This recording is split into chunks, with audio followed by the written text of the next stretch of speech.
Welcome back. बात हो रही थी बजट के हवाले से और ख़ास तौर पे अगर हम पीटीआई हुकूमत की बात करें तो इसमें पिछले 3 साल जो गुज़रे उनमें पाकिस्तान तहरीक इंसाफ जो है वो तजर्बात करती रही। और क्या अब तजर्बात, चूँकि खान साहब ने कहा कि हमने सीखा है इन तजर्बों से, क्या वो सीख चुके हैं और अब आवाम के लिए कुछ अच्छी खबरें होंगी या नहीं, इस पे बात करेंगे। और साथ ही साथ हम ये भी जानेंगे कि क्या ओपोजिशन सही मानों में अपना किरदार अदा कर रही है और या ये एक फ्रेंडली मैच है। प्राचा साहब किस तरह देखते हैं, ख़ासतौर पे जब हम ओपोजिशन की बात करते हैं, वो टफ़ टाइम ओपोजिशन नहीं दे रही जिस तरह देना चाहिए, क्योंकि बेसिकली हुकूमत को ओपोजिशन चला रही होती है। यहाँ तो ओपोजिशन अपनी जान बचा रही है, हुकूमत अपनी जान बचा रही है। तो सही कह रहे हैं आपने, बस सही तजिया किया कि वो अपनी जान बचा रहा है या अपनी जान बचा रहा है। आपने बिल्कुल सही कहा। पीडीएम दरअसल और पिछली हुकूमत का तसलसल है, ठीक है, और अब जो मौजूदा अपोजिशन है ये भी हुकूमत में थे, और आज की जो हुकूमत है ये अपोजिशन का तसलसल है। सही। तो अब ये एक दूसरे के दोस्त हैं। ये वही लोग हैं जिनका हमने प्रोग्राम के शुरू में जिक्र किया कि 1% जो मोरूसी सियासतदान है। तो ये बाहर ऐसे मिलते हैं अपने घरों में, टीवी टॉक शो में तो ऐसे नज़र आते हैं कि जैसे जानी दुश्मन हो, लेकिन जब आपस में मिलते हैं तो बड़ी यारी दोस्ती, मेरा भाई है, मेरा दोस्त है, मैं इनकी बड़ी इज्जत करता हूँ। यानी मुनाफकत है ये जो हुकूमत और अपोजिशन आपस में है, ये मुनाफकत है। मैं तो हैरान होता हूँ कैसी कैसी बातें, जो बात होती है वो कहती है यार ये पिछली हुकूमत की वजह से हुआ, फला एक्सीडेंट हुआ तो फवाद चौधरी साहब फरमा रहे हैं कि ये साद रफीक का क्या धरा है। सही। यानी कि आप ये देखें ना, यही मैं कह रहा हूँ कि इतनी हमारे वफाकी वज़रा की गैर संजीदगी है कि वो इस तरह का बयान, ये सूट ही नहीं करता था उनको, ये बयान देना नहीं चाहिए था। आशिक रहमान साहब फरमा रही हैं कि अल्लाह का फजलो करम है कि ये पहला हादसा हुआ साल का, अल्लाह का फजलो करम है। अब इसी तरह के जब आप गुफ्तगू करेंगे, वो वज़ीर रेलवे फरमा रहे हैं कि यार मुझे पता नहीं है कि कितनी रेलें सुबह चल रही हैं, कितनी शाम को चल रही हैं। ठीक, अच्छा, इसमें प्रोफेसर एक चीज़, मुस्लिम लीग नून की जब हम बात करते हैं, आपको लगता है कि शहबाज शरीफ ही उसको लीड कर रहे हैं या स्टिल बात लंदन से हो रही है? तो नवाज शरीफ का चलता है और नवाज शरीफ की लीडरशिप ही है। बयानिया तो नहीं चल रहा उनका ना, बयानिया फिलहाल तो नहीं चल रहा, फिलहाल उन्होंने रोक दिया है, उनकी मफामत हो चुकी होगी, ठीक है, इसलिए रोक दिया है। लेकिन ये मुनाफकत है। अगर आप एक बयानिया लेकर चले थे तो फिर मत रोकते, फिर आवाम पे छोड़ते, नहीं तो गिरफ्तारियां शुरू हो गई थी, हो जाए गिरफ्तारियां। अगर आप किसी चीज एक तरफ आप मियां साहब को जानते हैं बड़े अच्छे से, एक तरफ वो कहते हैं कि अब मैं नजरियाती हो गया हूँ। नजरियात कहाँ चले जाते हैं? मरियम बीबी खामोश हैं, शहबाज शरीफ बिल्कुल ही मफामत पसंद हो गए हैं। और अब इन दोनों में आप क्या समझ रहे हैं कि मरियम लीड करेगी या शहबाज शरीफ? देखें, एक तो बड़ी बात तय है कि शहबाज शरीफ ही लीड करेंगे। अच्छा, और लेकिन मरियम खुश नहीं है इस पे? इसमें कोई अपोजिशन या दूसरे लोगों को उड़ाई हुई बात है। अच्छा। लेकिन हमारी पॉलिटिकल, मैं भी एक सियासी शागिर्द हूँ, मैं जानता हूँ कि मैं जो बात कह रहा हूँ, मेरा अपना सियासी तजुर्बा ये कहता है कि नवाज शरीफ को जो है वो शहबाज शरीफ पे ट्रस्ट करते हैं। अच्छा। और मरियम जो है ख़ानदान के हैसियत से वो भतीजी हैं। ठीक। और जो भी बात करेंगे शहबाज शरीफ करेंगे और नवाज शरीफ की बयान के मुताबिक करेंगे, वरना मुस्लिम लीग के 2 नहीं 4 टुकड़े हो जाएंगे। अच्छा। उनको ये ख्याल होना चाहिए कि अगर ऐसा हुआ तो शहबाज शरीफ का ग्रुप अलहदा होगा, नवाज शरीफ का ग्रुप अलहदा होगा, और नून लीग का जो वोट बैंक है वो शीरा हो जाएगा। ठीक है, लेकिन इसमें एक चीज़ अगर हम देखें तो बड़ी डेवलपमेंट हुई चौधरी निसार की। चौधरी निसार साहब को आप जानते भी हैं अच्छे से, आप क्या समझते हैं कि कुछ पंजाब में गेम चेंज हो रहा है? चौधरी निसार साहब तो शुरू में ही लगा कि ये भी शायद जंगीर तरीन की तरह कोई ग्रुप की तरह बना के आएंगे, लेकिन ये दाखिल जो हुए वो पीटीआई के दरवाजे से दाखिल हुए, हुकूमती दरवाज़ों से दाखिल हुए, हुकूमती बेंचों पे खड़े होकर उन्होंने ओथ भी लिया। तो फिर यही कहानी चलती रही। और हमारे चौधरी साहबान जो कि बड़े बुरबार सियासत है, उस तरफ आऊँगा मैं, पहले चाह रहा हूँ कि लेकिन वो इन्होंने चौधरी परवेज़ राई साहब से वादा किया था। अच्छा। कि हम आपको सेनेट के आप इंतखाबात हमारे करा दें। चौधरी परवेज़ राई साहब ने अपना वादा पूरा किया। ठीक है। उन्होंने सेनेट के इंतखाबात बगैर किसी वोटिंग के और फार्मर टीम से करा दी, और जितने वोट उनको चाहिए, जितनी सीटें उनको चाहिए थी उससे 1 सीट ज़्यादा दिलवाई तहरीक इंसाफ को। और वादा ये किया गया था कि पंजाब की वज़रात आला चौधरी साहब को दिया जाए, कि जिसकी वजह से अगर वो दे देते, बहुत पहले दे देते, जो उन्होंने अब तक नहीं दी, तो पंजाब आज तहरीक इंसाफ के हाथ से ना निकलता। लेकिन दूसरा उन्होंने उनसे वादा किया था कि हम मुने सराई को वजारत देंगे, जो नहीं दी। अब इतनी देर हो चुकी है कि आप क्या चौधरी मिल भी जाए साहबान, तो? आप चौधरी साहबान अच्छा, लेकिन को चौधरी बरदरान जो हैं हमारे, वो इस वक्त नाराज हैं हुकूमत से, बड़े सख्त। बहुत सकता है, तो नाराज नहीं होना चाहिए। नहीं होना उनके साथ चाहिए, देखिए वादे, जो होना चाहिए, वादे, लेकिन आपको नहीं लगता कि वो 2 साल पूरे भी करवाएंगे? देखिए उनकी चौधरी साहबान की बात का बात याद रखें, मैं चौधरी साहबान को बहुत अच्छी तरह जानता हूँ, और जिन चौधरी साहबान को मैं जानता ना, ये दोस्तों के साथ दोस्त हैं और खड़े रहने वाले लोग और काम करते हैं। परवेज राई ने जिस तरीके से पंजाब बदल पंजाब के के रख अंदर दिया बड़ा तरह उसने। का काम किया कोई है, शक नहीं, कोई मैं शक समझता हूँ किसी वजीर आला ने नहीं किया कोई जितना बड़ा शक नहीं, काम वजीर आला कोई शक नहीं। चौधरी परवेज राई ने किया। सड़कें ही सड़कें उन्होंने जाल बिछाया बनाई, उसने पंजाब में। हॉस्पिटल्स बनाए, 1122 बनाई, कितनी चीज़ें बनाई, बड़ा रिलीफ मिला लोगों को। लेकिन अगर आप चौधरी साहबान के साथ गद्दारी करोगे या उनको झूठ बोलोगे या उनको धोखा दोगे तो वो बख्शने वाले नहीं है। ठीक है। अब उनकी बारी आ गई है। अच्छा, अब आपने उनसे अच्छा नहीं किया तो आप उससे अच्छे की तवक्को ना रखें। सही। अगर आपने उनसे अच्छा लेकिन- किया होता तो वो दोस्तों के दोस्त सर, हैं, आपके तारीफ दोस्त- गवाह है, वो खड़े रहे। दोस्त आपके 5 साल पूरा कर रहे हैं? आई डोंट थिंक, अगर कर भी लें तो अब टाइम कम, 1 साल ही रह गया। अगला साल जो है वो इलेक्शन आखिरी साल तो इलेक्शन का साल होता है। ठीक है। और जो कुछ करना है उन्होंने इस साल करना है। मैं नहीं समझता 3 साल अगर उन्होंने परफॉर्म नहीं किया तो अगले साल 1 साल और देख के देख लें, एक दफ़ा दे के देख लें, ताकि ये भी उनकी ये ना कहें कल आके नीचे उतर के कि यार मुझे वक्त कम नहीं दिया गया। अच्छा, और पंजाब में आपको लगता है उस्मान बुज़दार तब्दील होंगे? उस्मान बुज़दार को उसूली तौर पे तब्दील होने से पीटीआई का फ़ायदा है। सही। और उन जितना वो रहेंगे पीटीआई को उतना नुकसान होगा। देखिए 13 बाई इलेक्शन हुए, एक सीट भी पीटीआई जीत नहीं सकी। ये एक बैरोमीटर है जिससे आप मेजरमेंट कर सकते हैं कि पीटीआई की आवाम के अंदर जो वो है मकबूलियत है वो ख़त्म होती जा रही है। बिल्कुल। और अभी तो इक़्तिदार है, अभी पावर पॉलिटिक्स है। पाकिस्तान में पावर पॉलिटिक्स है। अगर आज आप को पावर पॉलिटिक्स का खाली ऐलान ही कर दिया जाए, ये सारे एमपीए एमएनए आपके घर के बाहर खड़े हो जाए, इस किस्म की गलीज पॉलिटिक्स है हमारे यहाँ। तो इस तरह अभी अगर बुज़दार साहब या पीटीआई अभी इक़्तिदार में अगर वो नहीं होगी तो ये सारे पंछी जो है ना, इसमें है उनके क्या तीन करोड़ प्रॉब्लम, घोंसलों में कहाँ आ चले रही है? जाएंगे। प्राचा साहब, आप जानते हैं पंजाब को, आप समझते हैं, चौधरी बरदरान को भी समझते हैं, इमरान खान को भी आप जानते हैं, पुराने दोस्त हैं आपके। इशू कहाँ आ रहा है? बुज़दार पे आके क्यों अटक गए हो? जो बुज़दार साहब का इशू है ना, वो एक कहने वाले ये कहते हैं कि घर से मामला जो है वहाँ से ट्रीट हो रहा है, और घर वाली जो है वो शायद सही। को चाहती है।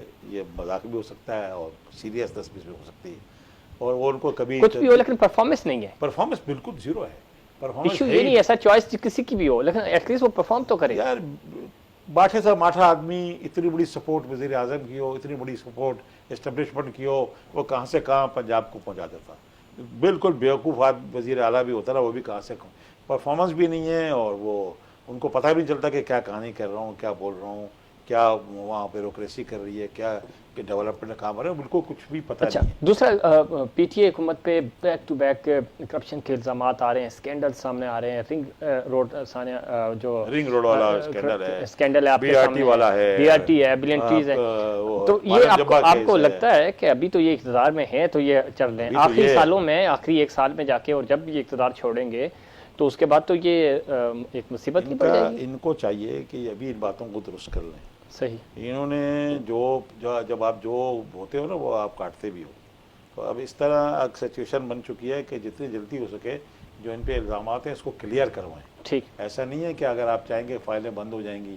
शुगर स्कैंडल है, हिमालयन जुब्बा का स्कैंडल है, BRT स्कैंडल है, रिंग रोड का स्कैंडल है, सोसाइटीज़ के स्कैंडल्स हैं, और कई सैकड़ों स्कैंडल्स हैं। ठीक। अगर आप उससे पहले ख़त्म करने से पहले आप खुद उनको नैब में या एंटी करप्शन में भिजवा के उसको क्लियर करवाएं, वरना आने वाली हुकूमतें जिस तरह आपने उन लोगों के पुराने केस खोले वो भी आके पुराने केस। अच्छा, इसमें सिंध की अगर हम बात करें, पाकिस्तान पीपल्स पार्टी कह रही है इंतकामी कार्रवाइयाँ हो रही हैं हमारे साथ, और नून लीग जो है उनको उसको रिलीफ मिल रहा है इस वजह से क्योंकि उन्होंने हुकूमत के साथ डील कर लिया। आपको लगता है कोई डील वाली बात है इसमें? नहीं सर, दोनों के साथ बुरा हो रहा है। अच्छा। और दोनों के साथ बुरा होता ही जाएगा, और लोगों के साथ ही बुरा हो रहा है। तो मैं समझता हूँ तो फिर खामोश क्यों है? सबसे खामोशी, मैं समझता हूँ खामोशी भी इनके लिए नुकसानदेह साबित होगी। सही। जब इतना सा है तो मैदान में आना चाहिए, निकलना चाहिए। पीपल्स पार्टी में टूट फूट हो गई तो वो अलहदा हो गए पीडीएम से, और पीडीएम वाले जो है वो अलहदा, नून लीग वाले अलहदा हो गए।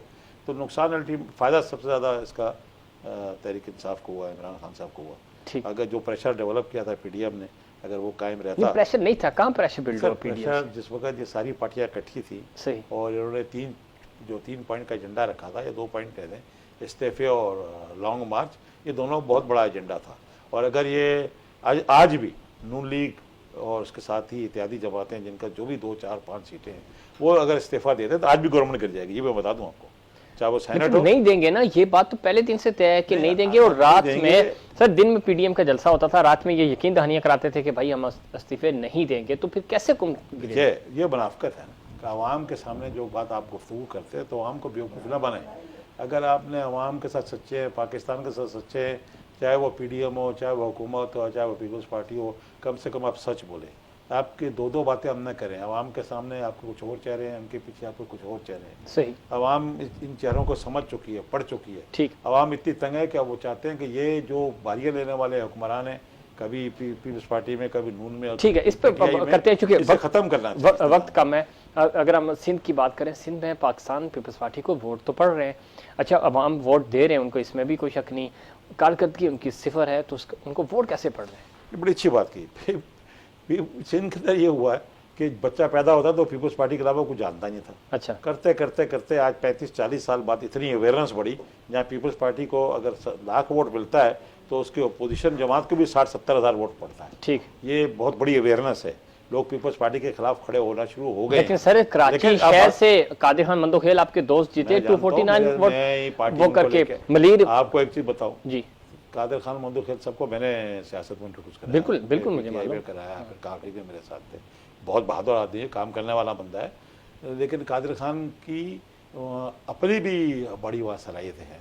बिल्कुल है, और वो हल्के में रहे, हमें पता है इस बात। उसने बड़ी मेहनत की, 7-8 हज़ार वोट बैंक उसका अपना भी था, लेकिन उसके बाद हुकूमत में होने के बाद भी हुकूमत वालों ने भी और कादिर मंदोखेल ने वहाँ मेहनत की। ग्राउंड रियलिटी ये है कि वहाँ पीपल्स पार्टी नहीं जीती, वहाँ कादिर मंदोखेल जीता। अच्छा, बहुत बड़ी बात है, और इसमें कोई शक नहीं, कादिर खान मंदोखेल को पर्सनली हम जानते भी हैं, और वो हल्के में रहे, उन्होंने हल्का छोड़ा नहीं। जी, वो गुज़रे कई सालों से उस हल्के में थे और उसके बाद उन्होंने काम किया है, मैं उनको उसकी मेहनत को सराहूंगा। देखें, कादिर खान मंदोखेल जीते हैं, मलीर ये जीत गए हैं, उसके बाद अच्छा मलीर की सीट जो है वो जीती है, उन्होंने बिल्कुल सही कहा। पीपल्स पार्टी देखिए की परफॉर्मेंस जो कुछ भी है एज़ कम्पेयर टू जब आप पीटीआई से कंपेयर करते हैं या जीडीए से कंपेयर करते हैं तो उनके मुकाबले के नहीं है। ठीक है, लेकिन जो वोट बैंक 71 में या 75 में या उसके बाद फिर 85 में पीपल्स पार्टी का था, आज वो वोट बैंक नहीं है। उस वक्त अगर अपोजिशन को या मुखालिफ को पीपल्स पार्टी को 1,50,000 ये भी तो करें ना, 85 के बाद पहली दफा ये सीट कादिर खान मंदोखेल ने जीती है। दूसरी बात भी है ना, हाँ। जहाँ वोट आपको मिलते थे पीपल्स पार्टी को 1,20,000 और वहाँ मुखालिफिन को 200, 500, 2,000, 4,000 वोट मिलते थे। ठीक है, आज वहाँ मुखालिफिन को 70,000, 80,000 वोट। सर वो बात ठीक है, लेकिन पार्टी का वोट बैंक भी नीचे आया, तो पीपल्स पार्टी को होश के नाखून लेने होंगे। इसमें तो कोई शक नहीं है, इसमें शक नहीं, ये वफाक की अलामत समझी जाने वाली जमात सिंध के 4 डिवीजन तक रह गई, इसमें तो कोई शक नहीं, लेकिन एटलीस्ट वो अभी वोट विन कर रहा है। पंजाब में एक जगह वोट हुए, वहाँ पीपल्स पार्टी को कितने वोट मिले? वो छोटे 235। वो उस पे कमर जमा कायरा साहब का बयान भी आ गया था। लेकिन एक चीज़ बड़ी इंपॉर्टेंट है, चूंकि वक्त खत्म हो रहा है प्रोग्राम का, MQM, PSP, ये कराची की दावेदार जमातें, इवन जमात इस्लामी कहाँ रह गए हैं सर? कहाँ इस वक्त जो MQM है ना, और ये इस वक्त बड़ा गंदा खेल खेल रही है, फिर वो महाजरियत को जिंदा करने का खेल खेल रही है। ठीक है, अभी ये जो कुछ करने जा रहे हैं वो, और अगर ये महाजर वाला खेल नहीं खेलना चाहिए। अगर हमारे दुश्मनों के पास 2 ही कारतूस हैं, एक लिसानियत और एक फ़िरका परस्ती। पंजाबी, सिंधी, पठान महाजरों में भटके रहेंगे तो हमारा कोई हाल नहीं है। और इसी तरह अगर हम सुन्नी, शिया, वहाबी, देवबंदी, अहले हदीस बन के रहेंगे तो हम, और दोनों कारतूस अगर हमें फिट हो गए तो हमारा दुनिया में वजूद बिल्कुल ठीक है। लेकिन प्राची साहब, आखिर पे चूँकि आखिरी 2 मिनट है हमारे पास से, अगर हम आपकी जमात की बात करें, आपके पास स्ट्रीट पावर है, उसके बावजूद कुछ डेवलपमेंट्स हमें नजर नहीं आ रही, और फिर अभी ये पीडीएम इत्तेहाद में भी आप नहीं गए, आप हुकूमत के साथ भी नहीं खड़े हुए, तो किसी एक तरफ तो हो जाए। हम लोग भी एक नए इत्तेहाद की तैयारी कर रहे हैं। अच्छा, इंशाल्लाह ताला। क्या इत्तेहाद है हमारे नाज़रीन को बताएं? हम एक नया इत्तेहाद बना रहे हैं, हम ऐसा इत्तेहाद बना रहे हैं ऐसी जमातों में जो कि इलेक्शन कमीशन ऑफ पाकिस्तान में रजिस्टर्ड हैं और साफ सुथरी पार्टियाँ हैं, और हम कौम को जल्द एक ऐसा मंशूर देने आ रहे हैं। बड़ा सिंपल मंशूर है हमारा, और वो हमारा सूदी निज़ाम से पाक माशरा और ग्रास रूट तक की आवाम को पावर देना, इख्तियारात देना, और उन लोगों को जो लोअर मिडिल क्लास और मिडिल क्लास है उनको इक़्तिदार में लाना। ठीक है। और जिस दिन उन्होंने ये निज़ाम मुकम्मल कर लिया और सूद के निज़ाम को ख़त्म करके ये जो कुरान मजीद का निज़ाम और माशी निज़ाम है इसको नाफिज कर दिया, यकीन करें यहाँ खुशहाली होगी। ये मुसलमान थे जिन्होंने 3 बरवाज़ों पर हुकूमत की थी, उस क्योंकि हम एक कौम थे, एक मुसलमान थे। ठीक है, लेकिन एक वक्त वो था जब ज़कात लेने वाला मुसलमान ममालिक में कोई नहीं होता था, तो ये इस्लामी निज़ाम था, बिल्कुल था। अगेन वो बात जो हमने शुरू में भी की कि क्या आज के ये अवाम तैयार हैं आपके इस पैगाम को लेने के लिए? मैं समझता हूँ जो आदमी, ये मेरा दिया हुआ निज़ाम नहीं है, सही, ये मेरा अल्लाह का दिया हुआ निज़ाम है। सही। इस निज़ाम पे तैयार ना होने वाला क्या दायरा इस्लाम में रहेगा? इस निज़ाम को लेके चल रहे हैं हम, ऐसा निज़ाम लेके चल रहे हैं। अवेयरनेस भी तो जरूरी है ना प्राचा साहब, आवाम को समझ आएगी हर तो वो बंदा जो कुरान मजीद पढ़ता है, जैसे घर में कुरान मजीद है, वो जानता है कि सूद का निज़ाम किसी कारोबार में भी ले लो, वो बिल्कुल ठीक है। लेकिन आपके जो बैंक हैं वो फतवे लेके बैठे हुए हैं, आवाम तो उनसे भी यकीन कर रहे हैं। जो मैं यही तो आपको अर्ज कर रहा हूँ कि सूद का निज़ाम ख़त्म कीजिए ना जी। आप IMF के साथ, वर्ल्ड बैंक के साथ सूद का निज़ाम ख़त्म कीजिए, अल्लाह के इस निज़ाम को नफाज कीजिए। जब अमेरिका और यूरोप सिफर सूदी मैशत के ऊपर तरक्कियाँ कर सकता है तो मुसलमान मुल्क पाकिस्तान भी सिफर सूदी मैशत के ऊपर इंशाल्लाह तरक्की करेगा। आखिरी सवाल, कराची और पूरे पाकिस्तान की, चूँकि कराची मिनी पाकिस्तान है, पूरे पाकिस्तान को बदलना चाहिए, कब किस्मत बदलेगी? इंशाल्लाह मैं ये यकीन से कह सकता हूँ कि लोग ये तहिया कर लें। हमने जिनको बार बार आजमाया, 40, 45, 50 साल से 73 साल से हमने इन लोगों को बार बार मुंतखब किया। ये मोरूसी सियासतदान है। हमने लोअर क्लास के जमातों को भी लेके देखा, मगर वो बाद में जाके बड़े बड़े वडेरे बन गए। जब तक हम इन हुक्मरानों को तब्दील नहीं करेंगे, आप यकीन करें निज़ाम तब्दील नहीं कर सकते। हुक्मरान तब्दील होंगे तो निज़ाम तब्दील होगा। इसीलिए हमने जो स्लोगन रखा वो ये रखा है, ठीक है, अगर निज़ाम चाहते हो तब्दील होना तो हुक्मरान तब्दील करो, हुक्मरान भी तब्दील करें और निज़ाम भी तब्दील करें। बहुत शुक्रिया अमानुल्लाह खान प्राचा साहब, आपने प्रोग्राम में वक्त दिया।